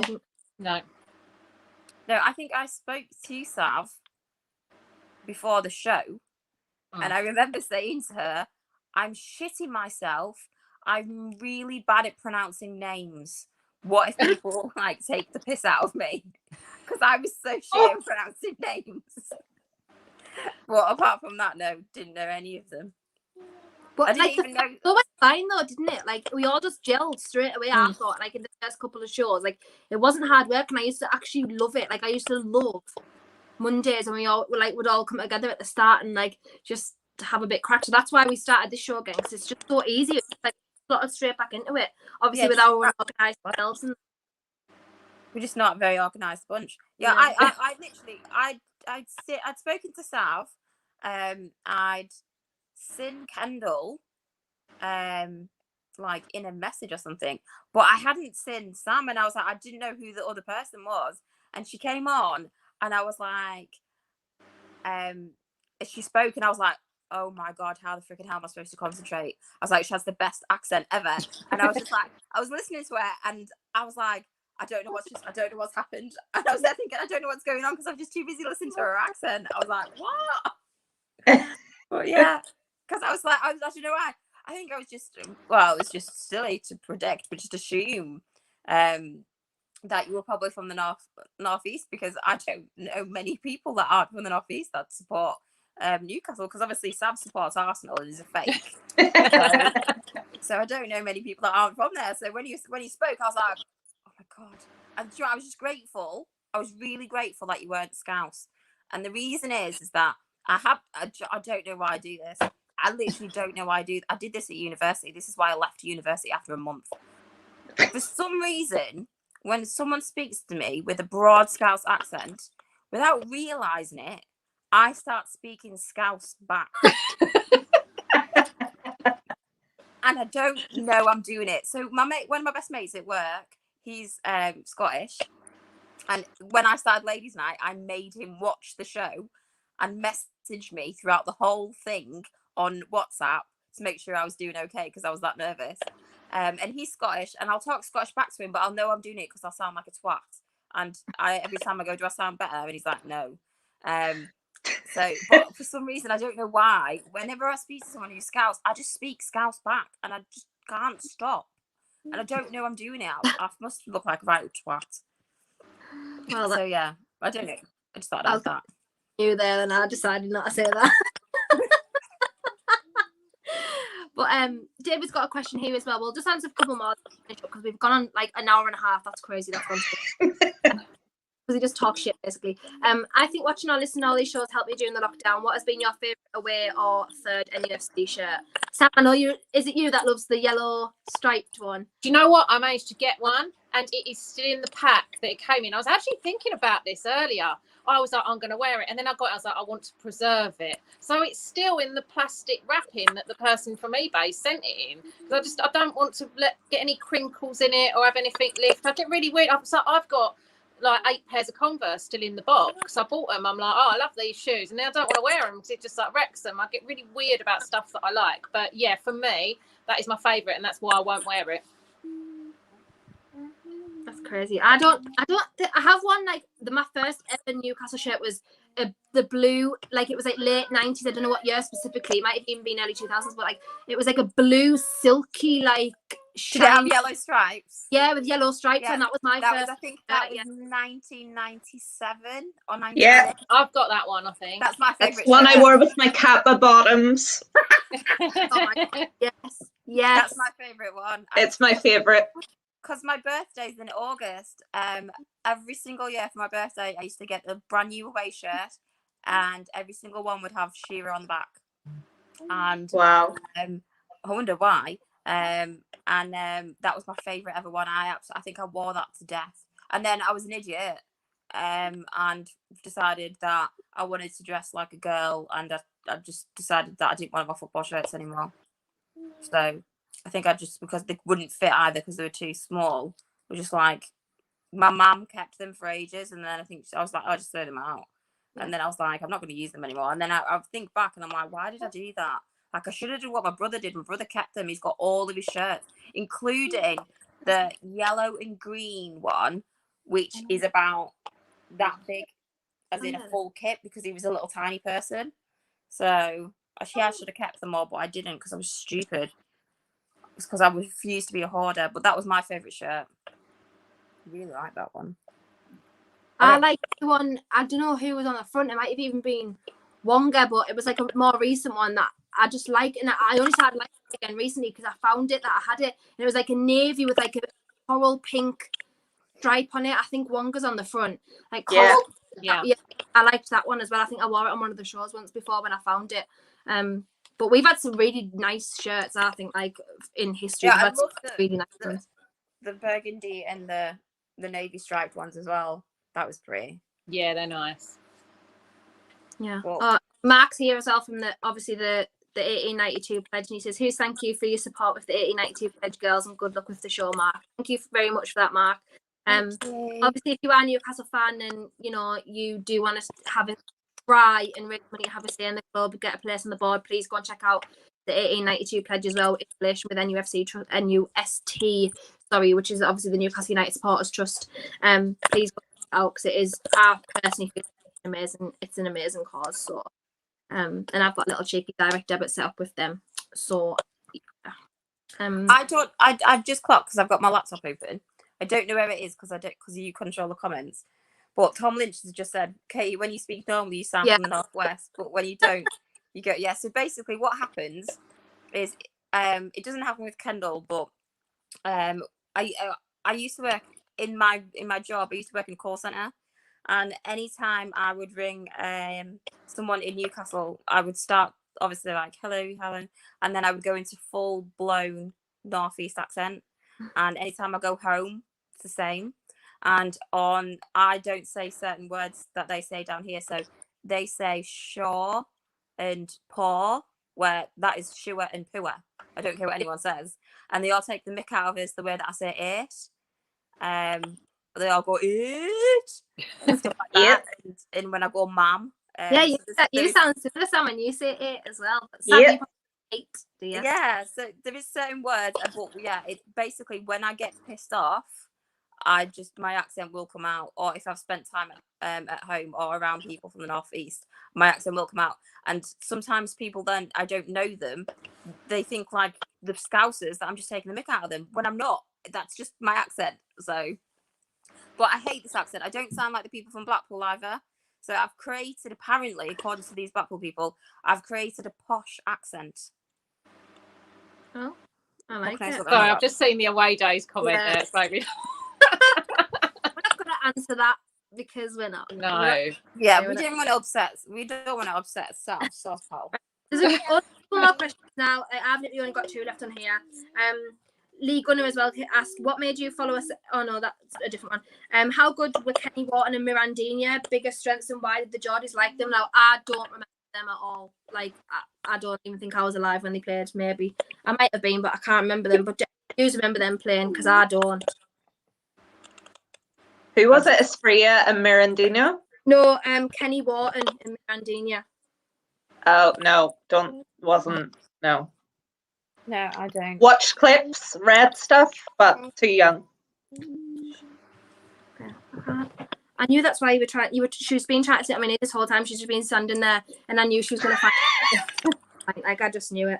But we have gone on longer than I thought. Otherwise, you should have been asleep by now. But never mind. Yeah. Away Day says wants a refund. A refund for what? We don't pay you. I don't know why. I don't know why he wants a refund. I was being nice. I basically called Sav ugly without saying it.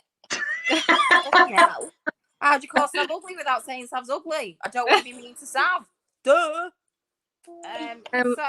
And I've got more questions, because I'll read this last one that I've got on this piece. And it said, what should we do with Woodman? Should we cash in on Dubravka and keep Darlow and Woodman, or get rid of Darlow and have Woodman as second choice? For me, it would be cashing in on Darlow. I personally feel like Darlow should be out the door. I think he should be out playing first team somewhere. Yeah, I think Agreed. he absolutely deserves first team football. And Fred Woodman's is obviously going to be the number one. So what would be the point? So that's where I'm at. I'm not accused of any different, but I feel like we've spoke about before about being the same. Yeah.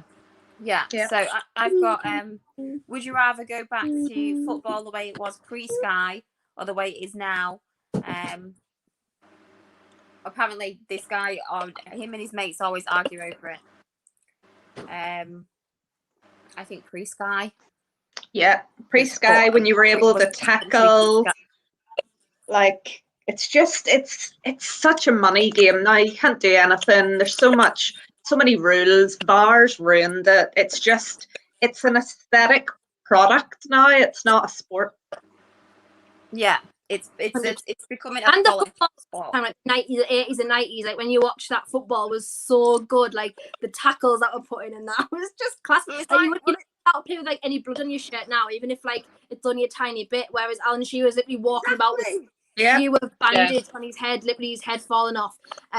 Like, and he was still playing. Like, you don't even get that. It's like basically a non-contact sport now. It's so rubbish. Like the enjoyment, VAR's taken more enjoyment out of it, and like it's just totally like, as you say, like it's just like a machine now, just like a cog in a machine, not really exciting. And I think obviously the whole social media side of it's probably ruined it, because you can't have an opinion on football Twitter without being shouted at for some reason. Someone disagrees. So yeah, even like, obviously me growing up, like I've grown up in my teenage years and stuff and beyond with the social media side of football, so I wish I didn't have that. Okay, so this one, because Sam really liked it, she said it was a very good question, and then mentioned her shirt.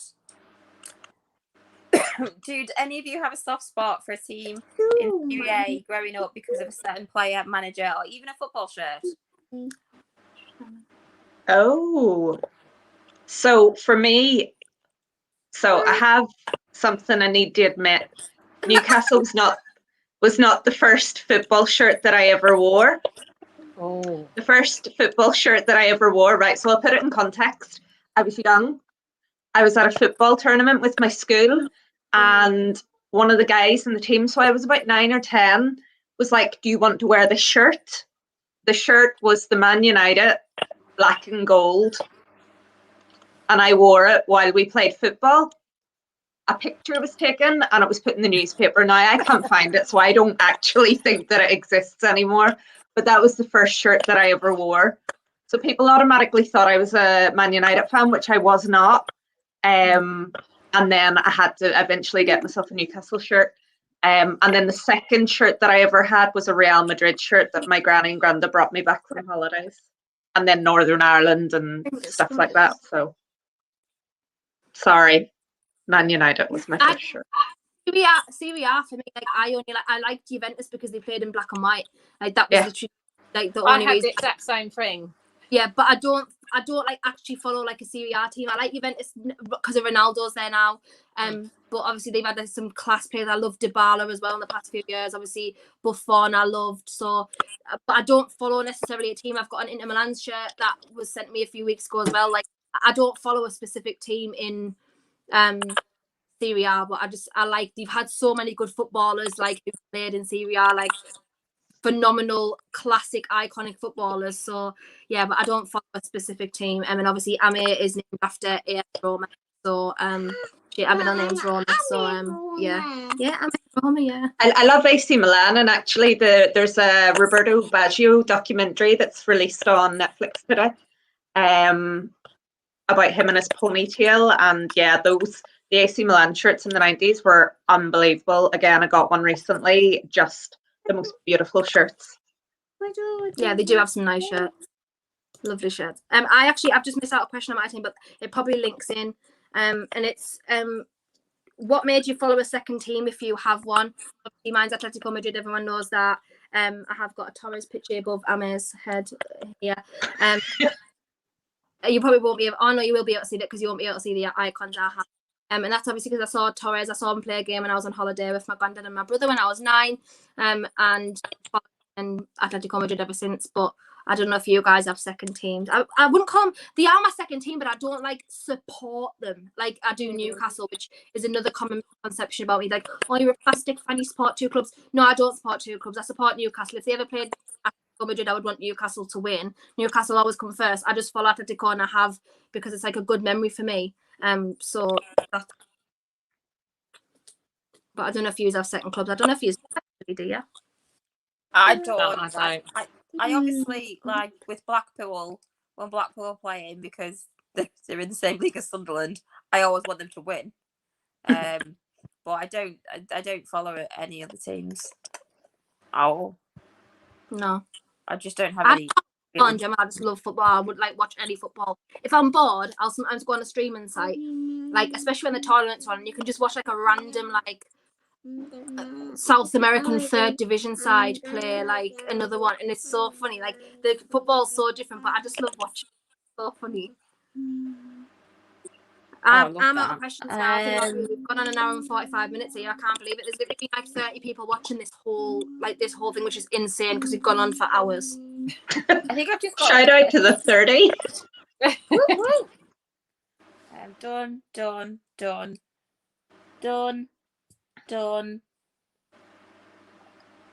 I hope there's not too many more because I really need a wee. She said this for about 20. So she really I did. I WhatsApped it just to see. Yeah. No, there was just one about somebody did ask if we would add someone in from the other show, but we would always just keep it as the 4 of us because that's just what works for us. Now and again, like we've had Josh, that's fair enough. But as a general consensus, That's because Josh was begging though. Yeah, Felt sorry for him. as a general Just consensus, he's a beggar. Yeah, he sent me a video of him crying.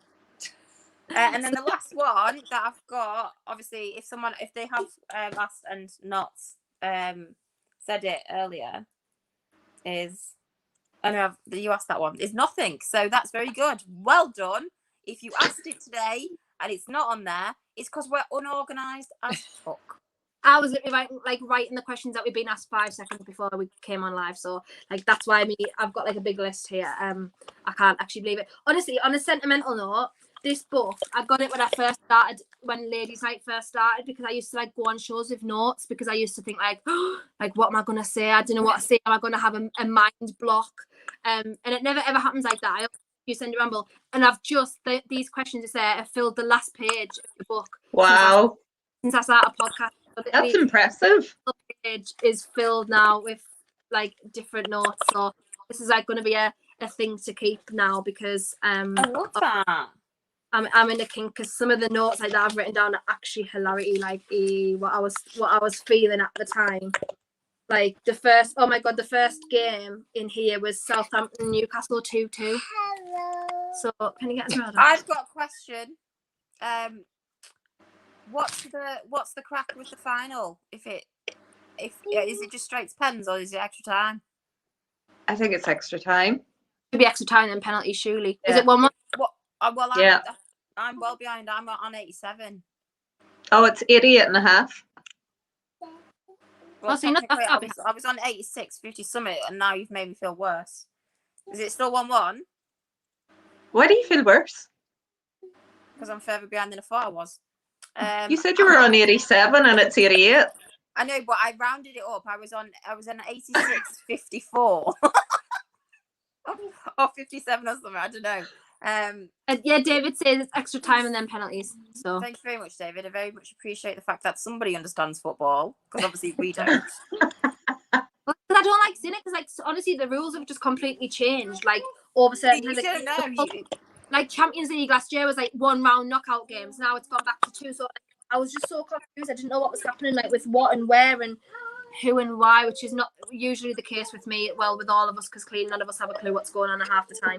Yeah, exactly. And I'm not being funny, but I think we've all established, especially after the last couple of months, that football games are already far too long and should only be 20 minutes, based on the fact that everyone gets bored really quickly. Are you Florentino Perez sitting there?